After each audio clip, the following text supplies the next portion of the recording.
নমস্কাৰ বন্ধুসকল, মই মৰ্নিঙতে আপোনালোকৰ মাজলৈ উপস্থিত হ'লোঁ। আজি তাৰমানে দেউতাই বজাৰলৈ যাব, তো মই তাৰমানে আহিছোঁ মানে পটলখিনি আপোনালোকক দেখুৱাবৰ কাৰণে। পটলখিনি উঠাই আছে, তো 2 বাল্টিন উঠাই লৈ গ'ল ইফালে, তো মই আকৌ ইফালে আহিছোঁ আপোনালোকক দেখুৱাবৰ কাৰণে। তো কথা হ'ল, আপোনালোকে মোৰ ভিডিঅ'টো স্কিপ নকৰিব, আৰম্ভণিৰ পৰা শেষলৈকে নিশ্চয় চাব। আজি মই পটল উঠাবলৈ আহিছোঁ, মই নিজে কেনেকৈ পটল উঠাব লাগে মই নিজে আপোনালোকক দেখুৱাই দিম। আজি মই নিজে পটল উঠাম, তো আপোনালোকে পটল কেনেকৈ উঠাব লাগে ফাৰ্ষ্ট টাইমৰ পৰা আপোনালোকে চাওক। এই চাওক, ইফালে উঠাই আছোঁ, ইয়াত ভৰাই আছোঁ, চাব পাৰিছে। এই চাওক, কোমল পটল আপোনালোকে কেতিয়াও নুঠাব, বিশেষকৈ এইবিলাক থাকিব। 2-3 দিন যোৱাৰ পিছত এইবিলাক ডাঙৰ হৈ যাব। এই চাওক, ওপৰতো ধৰি ডাঙৰ হৈ আছে। এই চাওক, এনেকৈ এখন ঠাইত দুটাকৈ পটল লাগিছে, আৰু এটা থৈ দিলোঁ এনেকুৱা তাৰমানে। আৰু ওপৰত যিটো গছ গৈছে এইটো মতা গছ, এই মাইকী গছৰ ওপৰত যিটো গছ গৈছে এইটো মতা গছ। তো পটলৰ গছ আপোনালোকে যেতিয়া খেতি কৰিব, মতা আৰু মাইকী উভয় দুটা গছ একেলগে লগাব লাগিব। 10টা গছৰ এগেষ্টত এটাকৈ মতা গছ লগাব লাগিব, তাৰমানে কি হয় পটলৰ প্ৰডাকশ্যন এনেকুৱা বৃদ্ধি হয়।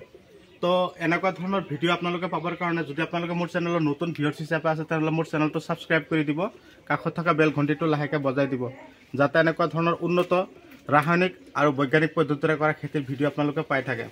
তো কথা হ'ল, এই চাওক, মই উঠাই আছোঁ, 2 বাল্টিনমান উঠাই ইফালে থৈ আহিছে, আৰু 1 বাল্টিন থৈ আছে ইফালে। চাওক কি ধুনীয়াকৈ ছিঙি আছোঁ পটলখিনি, আজি বজাৰলৈ লৈ যাব। এই চাওক কি ধুনীয়া হৈছে পটল, আজি দেউতাই বজাৰলৈ লৈ যাব শনিবাৰ হ'লেও। ইফালে আৰু চব্জি উঠাই থৈছে, ভেন্দি উঠাইছে, তাৰপিছত তিতাকেৰেলা উঠাইছে, তাৰপিছত ভোল উঠাইছে, তো তিয়হ উঠাইছে, বহুতকেইটা চব্জি একেলগে বজাৰলৈ লৈ যাব।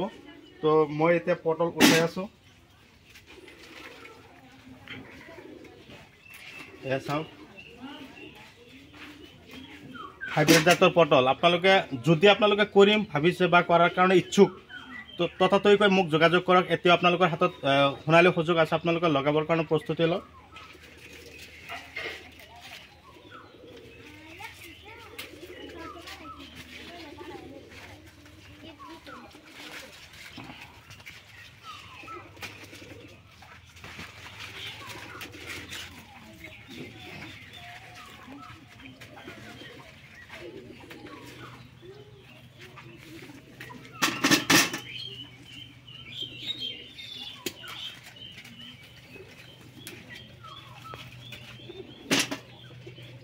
খেতিত তাৰমানে দানা দিয়া হৈছিল, এতিয়া বৰষুণ পৰি আছে। এতিয়া আপোনালোকৰ পটলৰ খেতিয়ে হওক, ভোল খেতিয়ে হওক, জিকা খেতিয়ে হওক, যিকোনো খেতিত আপোনালোকে ব্লেক পাৰ্ল, ৰটেক্স, তাৰপিছত বায়'গল্ড, তাৰপিছত আপোনালোকক আৰু এটা দানাৰ নাম কৈ দিছোঁ, স্পাৰ্কাৰ জিআৰ, এইবিলাক দানা আপোনালোকৰ খেতিত আপোনালোকে সিঁচক।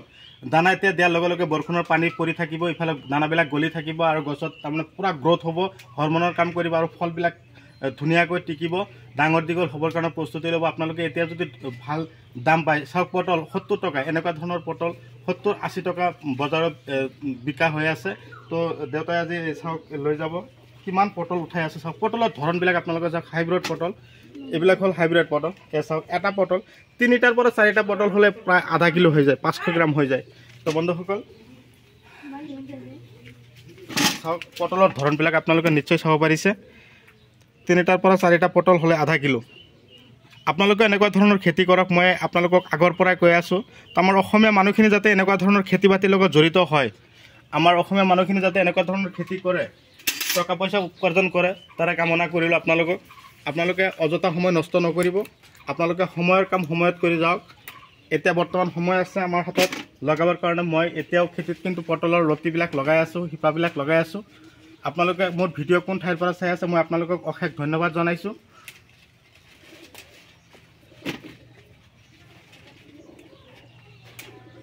বহুত পটল লাগিছে কিন্তু।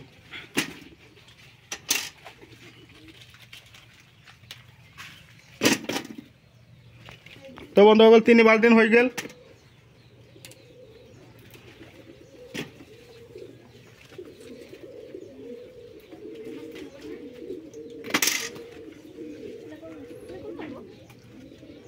চাওক ইফালে কোমল কোমল কিমানকৈ ধৰি আছে, এইবিলাক চাওক। কোনো এটা ঠাই বাদ নাই ইয়াত এটা ধৰিছে ইয়াত এটা ধৰিছে ইয়াত দুটা ধৰিছে ইয়াৰ ওপৰত আৰু এয়া চাওক ইয়াত আৰু এটা ধৰিছে এনেকুৱাকৈ ধৰিছে গছৰ তাৰমানে প্ৰধান খাদ্যটো হ'ল গোবৰ পটল গছত আপোনালোকে শুকান গোবৰ দিবৰ কাৰণে প্ৰস্তুতি ল'ব গছৰ গুৰিৰ পৰা আপোনালোকে পটল বিকিব পাৰিব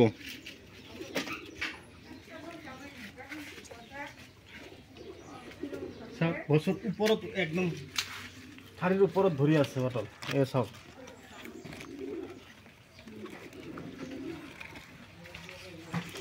চাওক ক'ত ধৰি আছে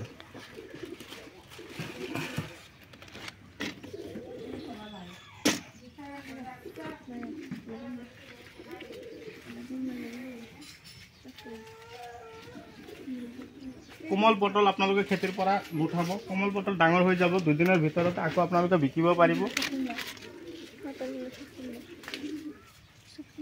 এই চাওক ইফালে কিমান ধুনীয়াকৈ ধৰি আছে একদম চাওক এইবিলাক উঠিব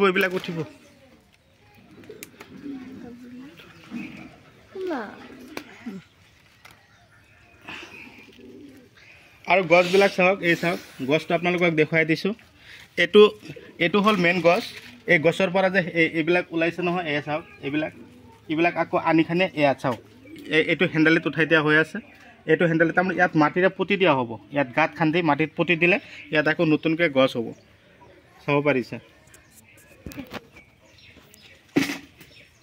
তো বন্ধুসকল মোৰ ভিডিঅ' চাই কেনে পালে কমেণ্ট কৰি জনাব তো যদি ভাল পাইছে তেনেহ'লে আপোনালোকৰ মূল্যৱান আঙুলি এটা লাইক দি দিব আৰু যিমান পাৰে মোৰ ভিডিঅ'টো আপোনালোকে শ্বেয়াৰ কৰিব আপোনালোকৰ শ্বেয়াৰৰ কাৰণে চাওক আপোনালোকৰ বন্ধু বান্ধৱীয়ে এনেকুৱা ধৰণৰ ঘৰতে খাবৰ কাৰণে পটলৰ খেতিয়ে হওক বেলেগ খেতিয়ে হওক কৰিবৰ কাৰণে আগ্ৰহী হ'ব তো মই আৰু বেছি দেৰি নকৰোঁ মই আজি আপোনালোকৰ মাজৰ পৰা বিদায় লৈছোঁ পৰৱৰ্তী ভিডিঅ'ত মই আপোনালোকক পুনৰাই লগ পাম ধন্যবাদ